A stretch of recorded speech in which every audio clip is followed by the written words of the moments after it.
So the fact of the matter is, my mother was a gifted musician. She played whenever she could. She played in churches, she played the organ, she played the piano. She was a really, truly a gifted musician. And I remember watching her from the time I was a little girl. We didn't have a piano until much later, but when I would watch her, and I would watch how somehow when she played, something changed in how she was. That there was a connection that happened that just was about her and this instrument and this beautiful music she made. Now, as it happens, my brother was also gifted. He was gifted in music. He was gifted in, actually, even in writing poetry and drawing.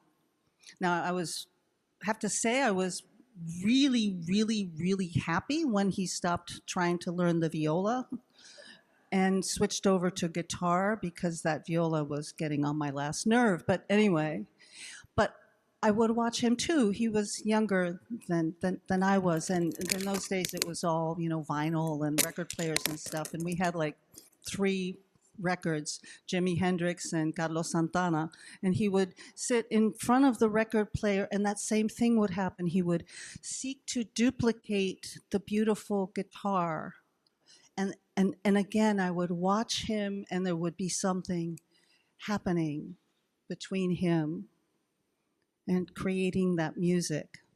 And he played music and composed music and made poems until he ended his life. And I didn't know what to think or how to respond to all of that, but somehow it felt to me that what I made wasn't that important. Now, maybe some of you grew up with the same kind of feeling that in order to be an artist, you have to hit some kind of huge and magnificent milestone. For whatever the reason, I felt almost ashamed of what I could make. Now, I learned many, many, many years later that if I have a gift, my gift is in words. But I didn't know that for a very, very, very long time.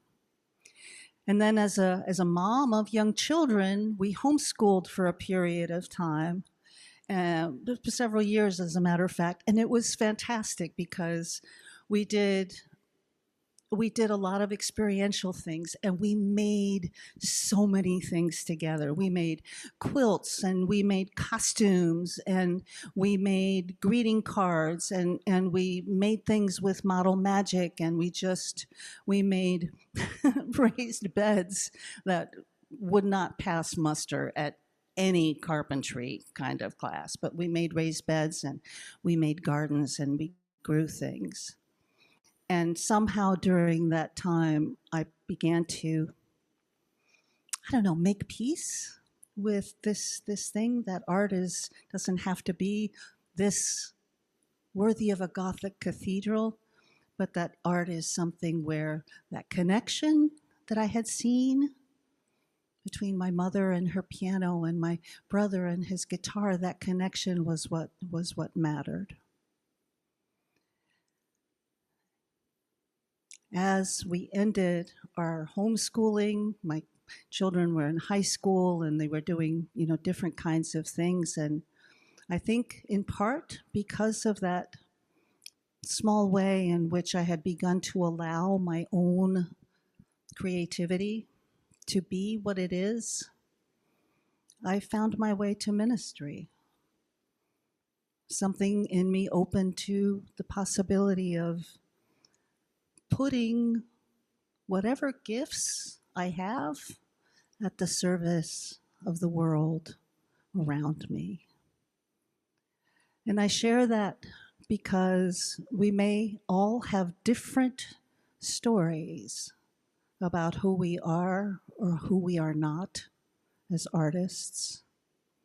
But this year, with the help of your amazing staff and many of you who are already self-avowed artists, we're going to have a program, and I'm calling it exactly I Am an Artist.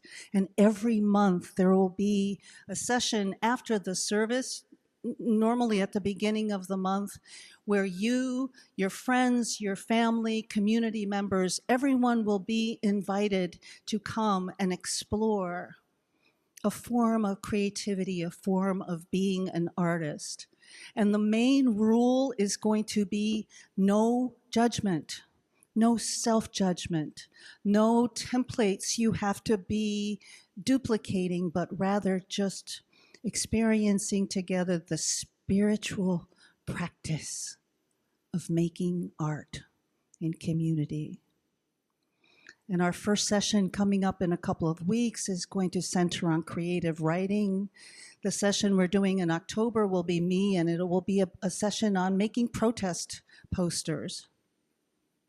And the goal, and we're going to do music, and we're probably going to do amazingly extravagant cooking, and we're going to just explore making altars, making mandalas. Art, making art is generous. It is the most generous thing any of us can do. The world needs our art, and we need our art. No one can take that away. No one can take that away from you. We can be subject to powers and principalities that will do everything to put us down, but no one can take that connection to who we are and that generosity of spirit that making art creates.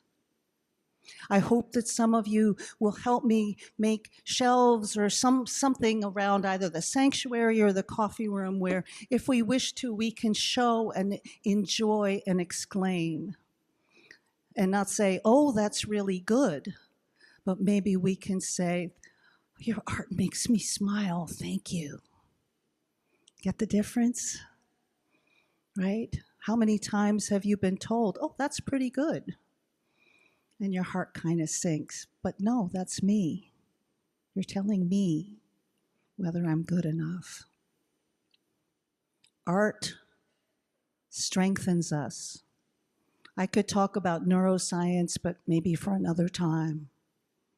And art will help us build our community even more in the most joyful and pleasurable way possible.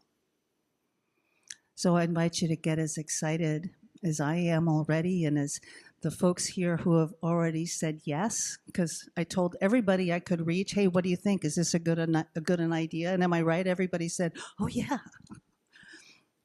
Raise your hand if you think it's a good idea. I love it.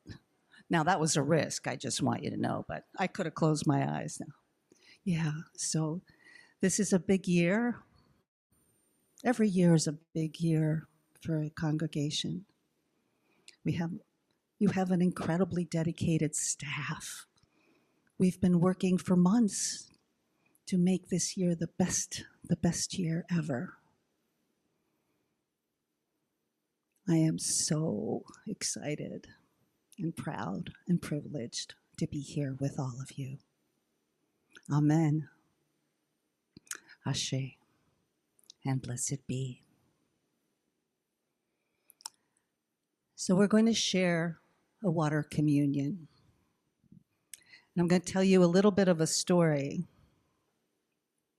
about how the water communion came to be created in Unitarian Universalism.